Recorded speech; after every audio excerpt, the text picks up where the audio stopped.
परमाराध्य सद्गुरुदेव, पूजनीय संतजन एवं ये उपदेश सुन रहे धर्मप्रेमी सज्जनों, माता एवं बहनों, सद्गुरु कबीर के पद, साखी, दोहा, रमैनी, उलटवासियाँ इत्यादि के द्वारा दिया गया उपदेश समाज को, मन एवं आत्मा को सतत जगाने का काम किया है। कबीर की रचनाएं, कबीर के उपदेश किसी भी काल में अप्रासंगिक नहीं हो सकती। उन्होंने समाज की विसंगतियों, विडंबनाओं पर करारा प्रहार किया है और सतत करती रहेगी। सद्गुरु कबीर किसी भी कालखंड में जनमानस को जगाने वाला युग दृष्टा है। कबीर एक निर्भीक और अपने भक्ति और आस्था पर अडिग रहकर विचलित इंसान को ललकारते हुए कहते हैं, गुरु कुम्हार शीश कुंभ है, गड़ी गड़ी काढ़े खोट, अंतर हाथ सहार दे, बाहर मारे चोट। कबीर एक ऐसे मनीषी है जो अंदर से हमें मजबूत करते हैं एवं बाहर से प्रहार करते हुए उपदेश देते हैं। बंधुओं, वे सोते हुए को तभी जगा सकेंगे जब हम उनके उपदेश को सुनेंगे, उनके नज़दीक जाकर उनके द्वारा दिए गए बहुमूल्य बातों को सच्चे मन से ग्रहण करेंगे। तो आइए, आज मैं आप सभी अध्यात्म प्रेमी के बीच एक ऐसे पद का व्याख्या करने जा रहा हूँ। इस उपदेश को सुनकर आपके अंदर एक नई ऊर्जा का संचार होगा। मनुष्य के अंदर सोई हुई ऊर्जा को जागृत करते हुए सद्गुरुदेव की ये पद है, मन रे जागत रहिए भाई, मन रे जागत रहिए भाई, गाफिल होई बसत मति खोबै, चोर मुसै घर जाई।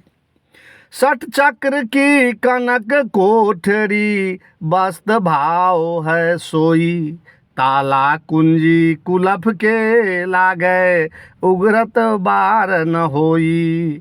मन रे जागत रहिए भाई, पंच पहाड़िया सोई गए हैं, बस ते जागन लागी। जरा मरण व्यापय कछु नाही, गगन मंडल लय लागी। करत विचार मन ही मन उपजी, ना कही गया न आया। कह कबीर संसार सब छूटा, राम रतन धन पाया। सदगुरु कबीर साहब कह रहे हैं कि मन रे जागत रहिए भाई।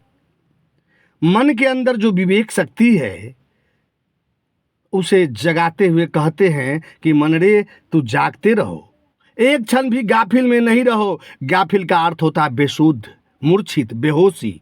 अगर तू सो गया तो तुम्हारे अंदर जो अमूल्य वस्तु है वहाँ चोर घुस आएगा और तुम्हें नुकसान पहुँचाएगा। आपके घर में चोर आपके बेहोशी में ही घुसेगा, जागते अवस्था में चोर नहीं घुस सकता। एक संत थे ब्रह्मानंद जी, हमेशा कहा करते थे, मुसाफिर जागते रहना, नगर में चोर घूमते हैं। ये चोर कहीं बाहर नहीं है। काम, क्रोध, लोभ, मोह, अहंकार रूपी चोर शरीर रूपी घर के आत्मिक धन चुराने के लिए हमेशा तैयार रहते हैं। महात्मा बुद्ध के जीवन की एक घटना है। एक बार महात्मा बुद्ध एक गांव से गुजर रहे थे तो उस गांव के बहुत से लोगों ने बुद्ध को बहुत गालियां दी, अपमानित किया। बुद्ध रुक गए। पूरी गाली को सुनकर लोगों से कहा कि अब मैं जाऊं। तब गाली देने वालों ने कहा कि क्या आप बहरे हैं? हम लोगों ने इतनी गालियां दी, अपमानित किया और आप बड़े प्रेम पूर्वक कहते हैं कि अब मैं जाऊं। तब बुद्ध ने कहा अब मैं जाग गया हूं, अर्थात क्रोध नहीं की, प्रतिक्रिया नहीं दी। हे भक्त, जो प्रतिक्रिया देता है यही गफलत है, यही बेहोशी है। क्रोध से स्वयं का नुकसान होता है। अहंकार, लोभ, ईर्षा ही वह चोर है। सदगुरु कहते हैं कि मन रे जागत रहिए भाई, गाफिल होई वस्तु मति खोवे, चोर मुसे घर जाई। अर्थात बेहोशी में अपनी मति को खराब नहीं करके अपने घर की अमूल्य वस्तु की रक्षा जागते रहकर करते रहिए, एक क्षण भी मत सोइए। आगे का पद है कि सठ चक्र की कनक कोठरी, वस्तु भाव है सोई, ताला कुंजी कलफ के लागे, उघरत बार न होई। हे भक्तजनों, 6 चक्रों के सोने की कोठरी के घर में वह अमूल्य वस्तु अर्थात परम पुरुष आत्मा बसा हुआ है। तुम्हारा शुद्ध चेतन स्वरूप का निवास वही है।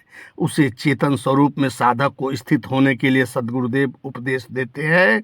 कहते हैं कि ताला कुंजी कुलफ के लागे उगरत बार न होई। यहाँ कुंडलिनी जागृत करने की बात कही गई है।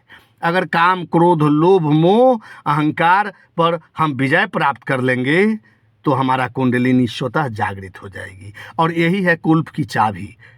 और ये चाबी लगते ही ताला खुलने में देर नहीं लगेगी। जैसे ही ताला खुलेगी, 5 इंद्रियां सो जाएगी। ये इंद्रियां जो हमें विचलित कर रखा है, हमें विषयों में उलझा करके रखा है, रूप, रंग, शब्द, स्पर्श, गंध रूपी वासनाओं को विषयों में हम फंसे हुए, वह सो जाएगा। जैसे ही साधक जागता है, 5 इंद्रियां सो जाती है और साधक निज स्वरूप चेतन देव परमात्मा तक पहुंच जाता है। इसलिए कहते हैं कि मन रे जागत रहिए भाई, गाफिल होई बसत मति खोवे, चोर मुँह से घर जाई। 60 चक्र की कनक कोठरी, वस्तु भाव है सोई।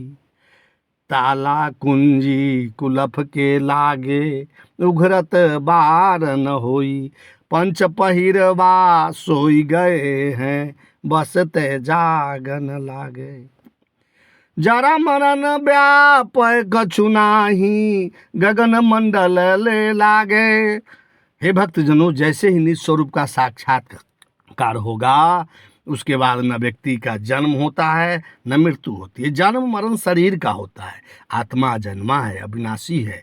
आत्मज्ञान की प्राप्ति होने पर जरा मरण साधक को नहीं व्यापता और वह गगन मंडल यानी आकाश तत्व में समाहित हो जाता है, शून्य में समाहित हो जाता है।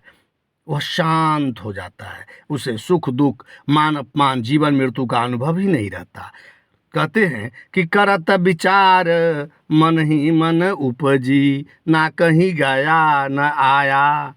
कहे कबीर संसा सब छूटा, राम रतन धन पाया। हे भक्तजनों, जब निस्वरूप चेतन आत्मा में स्थिति हो जाएगी, उस चेतन तत्व परमात्मा की प्राप्ति हेतु आपको कहीं आने जाने की जरूरत नहीं है। ये विचार परमात्मा बोध के बाद ही उत्पन्न होता है। सभी प्रकार के संशय आपको मिट जाएंगे तथा अमूल्य संपदा, अमूल्य धन, राम रतन धन की प्राप्ति हो जाती है। राम रतन धन की प्राप्ति हेतु कहीं आना जाना नहीं पड़ता और वह खजाना आपके घट में ही स्थित है।